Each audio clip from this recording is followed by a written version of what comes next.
জানি তো ভাই, রমজান মাস চলতেছে। হ্যাঁ রমজান মাস, আর এই মাসে সবাই একটু বেশি খাওয়া দাওয়া করে, তো এই জন্য সবকিছুর দাম একটু বাইরে যায়। ভাই এটা কোনো কথা কইলেন?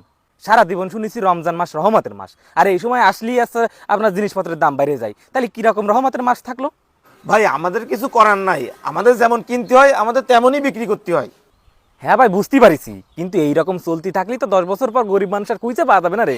তারা তো সারা জীবন না খায় ওই যে রমজানের মতন কাটাই দিতে হবে না, এছাড়া আর কোনো উপায় থাকবে না রে।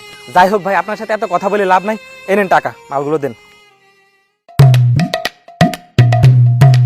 এনেন ভাই, ওই 2 টাকা আর দিয়ে লাগবে না, এটা রাইখে দেন আপনি। আচ্ছা ভাই, আবার আসবেন।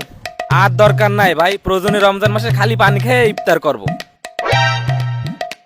ও ভাই, সেই আসল জিনিসই তো ভুলে গেছি। কি ভাই? ওই রুয়াবজা আছে, হ্যাঁ রুয়াবজা আছে, রুয়াবজা আছে। 1 বোতল দেন ভাই। এই যে ভাই রুয়াবজা। কয় টাকা দাম ভাই? 550 টাকা। কি 550? কয়দিন আগেও তো নিলাম 350 টাকা দিয়ে। ওরে বাবা, রমজান মাস তো কিছু করার নাই, উপরের দিয়ে বাড়াই দিলি আমরা কি করব? খাবো না ভাই, সাদা পানি খেয়ে থাকবানি, দরকার নাই আমার রুয়াবজার।